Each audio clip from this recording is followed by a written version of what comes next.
Hello বন্ধুরা, রোদ্রে যারা বেশিক্ষণ কাজ করো, রান্নাবাড়ির সামনে সারাদিন থাকতে হয়, বাচ্চারা যারা মাঠে ঘাটে খেলাধুলো করো, স্কুল যাও, তাদের স্কিনে কিন্তু রোদ্রের একটা বড় এফেক্ট আসে, যার জন্য হয়ে যায় সানবার্ন। ত্বকটা কিন্তু একদম কালো হয়ে যায়। শরীরের বিভিন্ন জায়গায় দেখা দেয় ট্যান। যেরকম যে সমস্ত জায়গা ঢাকা থাকে সেগুলো থাকে ফর্সা, বাকি এরিয়াগুলো হয়ে যায় কালো।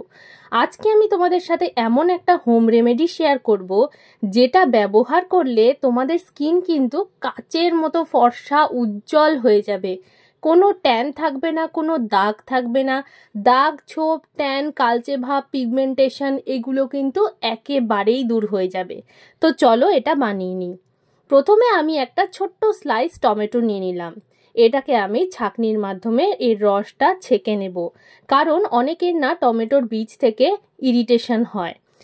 ছাঁকনির মধ্যে নিয়ে একটা চামচ দিয়ে ভালো মতো করে নেড়ে নিলে এর যে ভেতরের এক্সট্র্যাক্টটা, যে থকথকা যে এক্সট্র্যাক্টটা, সেটা চলে আসবে আমার একটা বাউলের মধ্যে। এটাই কিন্তু আজকের মেন ইনগ্রেডিয়েন্ট। টমেটো কিন্তু ট্যান দূর করতে খুব সাহায্য করে। এর মধ্যে দিয়ে দিচ্ছি চিনি, অল্প পরিমাণ চিনি দিলাম, কারণ তোমরা জানো চিনিতে কিন্তু এমন একটা প্রপার্টি থাকে যেটা স্কিনকে গ্লোয়িং করে, স্কিনের শাইন আনে। চিনি কিন্তু আমরা চুলের ক্ষেত্রেও অনেক সময় ব্যবহার করে থাকি শাইন অ্যাড করার জন্য। এরপর আরেকটা যে ইনগ্রেডিয়েন্ট আছে যেটা কিন্তু ট্যান রিমুভিংয়ে ভীষণই হেল্প করে, সেটা হচ্ছে দই। তাহলে দুটো এমন জিনিস দিলাম যেই দুটো কিন্তু সান ট্যান রিমুভ করতে সাহায্য করবে।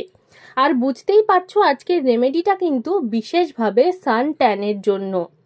প্রথমে আমি আমার মুখটা ভালো মতো করে পরিষ্কার করে নিয়েছি। এটা যেহেতু একটা ক্লিনজার, তাই তোমার ফেস ওয়াশ ব্যবহার করার কোনো প্রয়োজন নেই।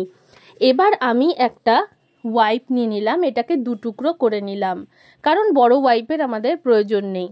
এবার আমি ভালো মতো করে এটাকে ফোল্ড করে আমি যে মিক্সচারটা বানিয়েছি, ক্লিনজারটা বানিয়েছি, তার মধ্যে ডিপ করে আমার মুখে এটাকে লাগিয়ে নেব। আলতোভাবে লাগিয়ে নিতে হবে।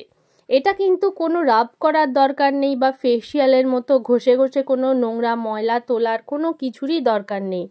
পুরো ফেসে এটাকে এইভাবেই অ্যাপ্লাই করে নিতে হবে। তোমরা কিন্তু হাত, পা, গলা, পিঠ, যে সমস্ত জায়গায় আমাদের ট্যান হয় সেই জায়গাগুলোতে এটা অ্যাপ্লাই করবে। চোখের নিচের কালো দাগও কিন্তু চলে যায়। ঠোঁটের ওপরেও এটা অ্যাপ্লাই করতে পারো, কারণ আমাদের ঠোঁটও কিন্তু সান ট্যানের জন্য অনেক সময় কালো হয়ে যায়। ঠিক এইভাবেই এটাকে অ্যাপ্লাই করবে। এটা যে এত ভালো একটা রেমেডি যেটা সান ট্যান রিমুভ করতে সাহায্য করে, সানবার্নটাকে কমাতে সাহায্য করে। ঠিক 5 থেকে 7 মিনিট রাখার পর নর্মাল জল দিয়ে ধুয়ে আসার পর একটা ক্লিন আর ড্রাই টাওয়াল দিয়ে আমি আমার মুখটাকে ভালো মতো করে চেপে চেপে ড্রাই করে নিচ্ছি। দেখতে পাচ্ছ স্কিনটা কতটা গ্লোয়িং হয়েছে। যেহেতু আমি রিপিটেডলি এগুলো করতে থাকি, তাই আমার ফেসে কিন্তু ট্যান অতটা বেশি নেই। ঠিক এইভাবেই করার পর স্কিনে কিন্তু একটা এক্সট্রা গ্লো অ্যাড হয়ে গেল।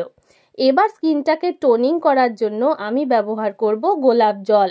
তোমরা যদি অন্য কোনো টোনার ইউজ করতে চাও তাও করতে পারো, তবে গোলাপ জলটা একটা ন্যাচারাল টোনার আর খুব লাইট ওয়েট।